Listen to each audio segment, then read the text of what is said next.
All right, you two. What'd the leper say to the sex worker? What? Keep the tip. Wow. All right. All right, everybody. Welcome back to Murder and Mystery in the South. Once again, I am Justin Case. I am Ella Blue. And I am Slick Rick. And we are here to tell you about all the happenings down south. Be it murder, be it paranormal, whatever you can think of, we're going to share it.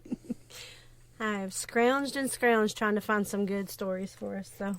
And she's found plenty, so y'all stick around. What are we going to talk about today, Ella? Today we're going to talk about Tulsa in the 1920s and what was called the Black Wall Street Massacre. Ah, another dark one. Yes. So, buckle up. It's going to be rough. All right. Well, let's get into it.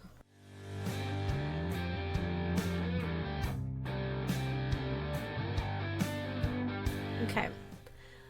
On May 30th, 1921, a 19-year-old shoe shiner, Dick Rowland, needed to take a bathroom break. But because he was black, there was only one restroom in the white side of Tulsa that he was allowed to use. Dick made his way to the Drexel building on 3rd and Main. The restroom was on the 3rd floor, so Dick made his way to the elevator run by a white lady named Sarah Page. It's believed that as he was stepping into the elevator, Dick tripped and automatically threw his hands out to catch himself.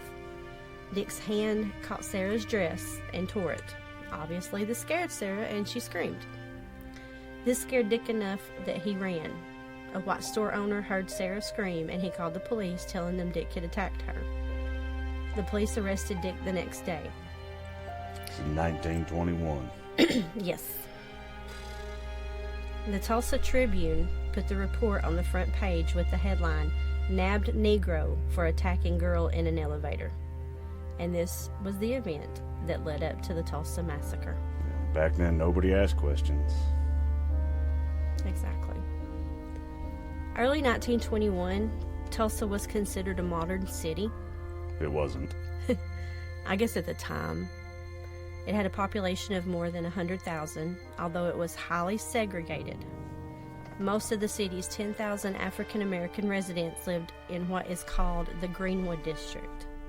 This neighborhood was home to 2 newspapers, several churches, a library, and scores of black-owned businesses. Greenwood was considered one of the most affluent African American communities in the United States in the early part of the 20th century. Before the massacre, Greenwood thrived as the epicenter of African American business and culture, earning the nickname Black Wall Street. Greenwood had a railroad running through it that separated the black and white communities, and a self-reliant black economy came to be not only by desire but by logistics. It was said that every dollar spent there changed hands about 19 times before it left the community. It wasn't long until this caught the attention of some local white residents who were jealous. They said that the blacks didn't deserve that. Idiots. So Idiots. Yeah. So dumb. I get that it was a different time. But still, it doesn't make it okay. It's still ignorant. Yes. And like we said a couple of episodes back, that's why we tell these stories, so keep the past in the present so we can learn from our mistakes. Those that don't remember the past are doomed to repeat it. True story. Yep. So the summer of 1919 saw an outbreak of anti-black riots and lynching across major cities, including Tulsa. Black-owned paper, the Tulsa Star, encouraged black residents to take up arms and show up at courthouses and jails to make sure African Americans on trial were not taken and killed by white lynch mobs. And defend themselves.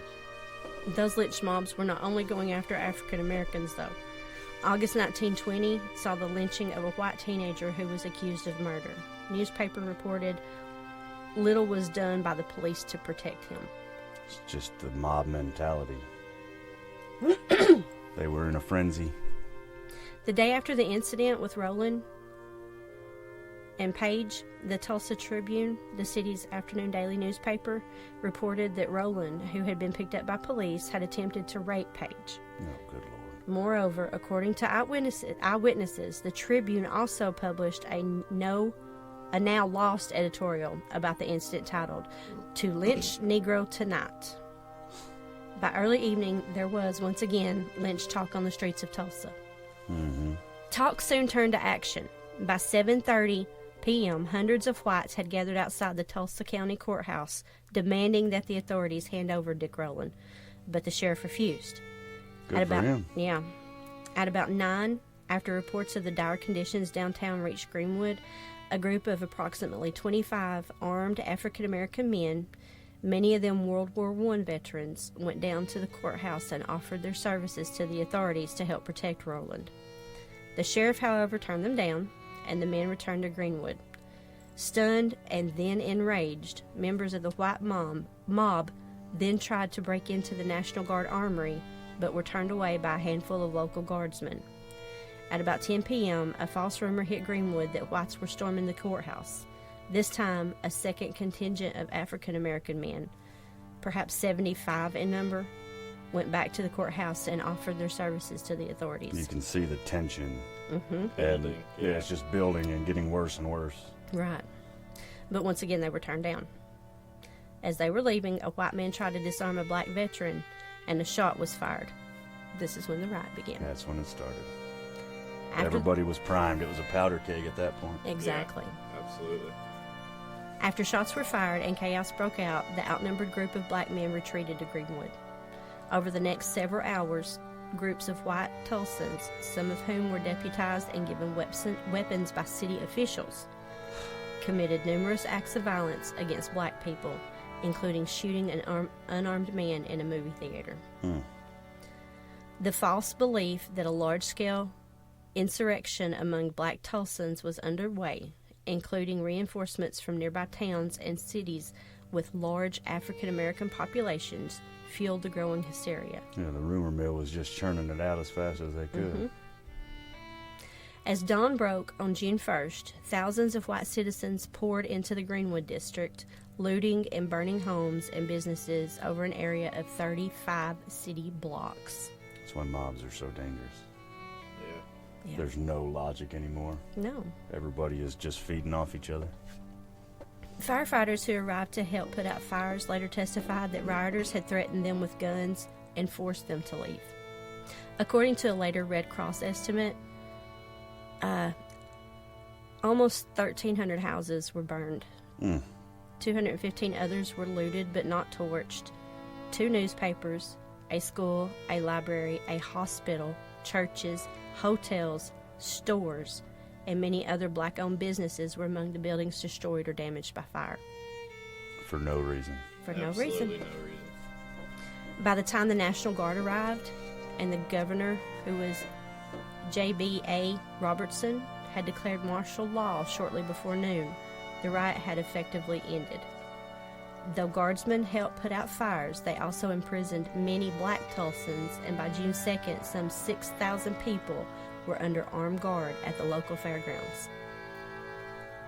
The Oklahoma Bureau of Vital Statistics officially recorded 36 dead. A 2001 State Commission examination of events was able to confirm 36 dead, 26 black, and 10 white.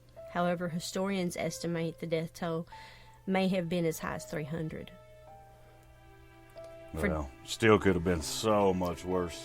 Yeah. For decades, there were no public ceremonies, memorials, or anything for the dead, or any efforts to commemorate the events of May 31st through June 1st, 1921. Instead, there was a deliberate effort to cover them up. The Tulsa Tribune removed the front page story of May 31st that sparked the chaos from its bound volumes. Yeah. And scholars later discovered that police and state militia archives about the riot were missing as well. That's what we do when we're ashamed. As a result, until recently, the Tulsa Race Massacre was rarely mentioned in history books, taught in schools, or even talked about. Again, those that don't remember the past. Destined to repeat it. Scholars began to delve deeper into the story of the riot in the 70s after its 50th anniversary had passed. And in 1996, on the riot's 75th anniversary, A service was held at the Mount Zion Baptist Church, which rioters had burned to the ground, and a memorial was placed in the front of the Greenwood Cultural Center. Good.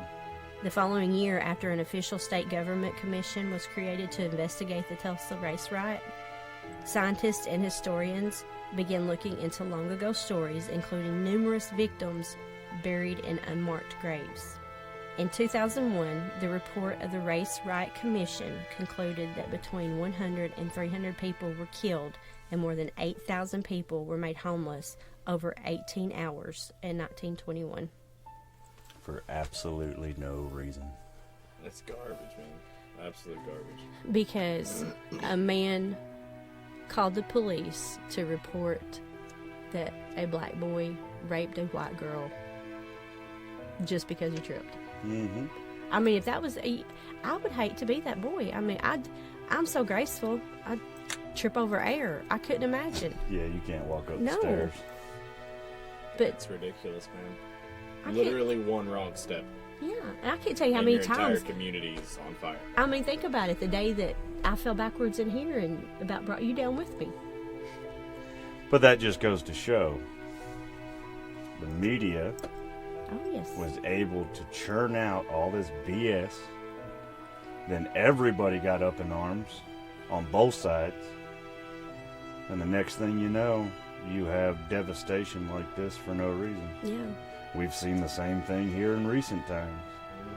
The media gets everybody riled up, and then you have a few people maybe even going out for the right reasons, and the next thing you know, that mob forms, Yeah. and they're burning down businesses and looting and all this craziness. Not because they care about what's going on. It's just simply an excuse to be destructive. Yep. And that's exactly what you had here. Just because I think a lot of it too was a lot of the white residents were not as financially stable Oh, as some of them that were in the Greenwood district, and they were jealous. oh yeah. Whatever drives it. But once you get that mob going, forget about it. Yeah. Snowball effect. Mm-hmm. Absolutely. Absolutely. So, well, let that be another lesson. Yeah. Stop trying to erase stuff from the history books so we can stop making the same mistakes. And don't overreact to media. Just because you hear it doesn't mean that's what happened. Exactly. Do your research. Don't just listen to a news station or read an article. That's it. If you want to do your research and then, off the evidence you found from said research, extensive research, if you want to be upset about it, Then be Whatever. upset. but Yeah, there's things to be upset about. the knee-jerk reaction bullshit in today's media is absolutely ridiculous. And there's ways to go about doing things besides. Violence? Yeah. Well, you see these mobs, they get going, and the next thing you know, they're destroying the livelihood of the people they claim to be. Mm-hmm. Carrying them Protecting. out. Yeah. Yeah. It doesn't make any sense. You know, oh, you care so much about me and what's going on, but you're going to burn down my business? Destroy my livelihood? And that's just once the mob gets rolling, there's no brain behind it. No. It's anger. Sheer emotion. Calm is in control, people. Remember that. All right. Well, that was depressing.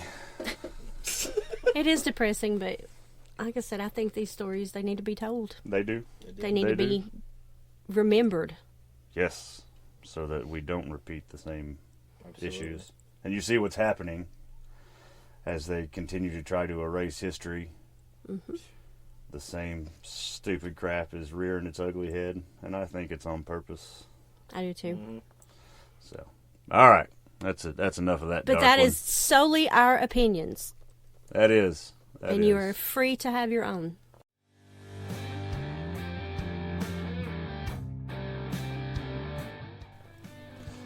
All right. Well, once again, thank you guys for tuning in. Hope you take something away from that, and we'll see you next time. Y'all come back now.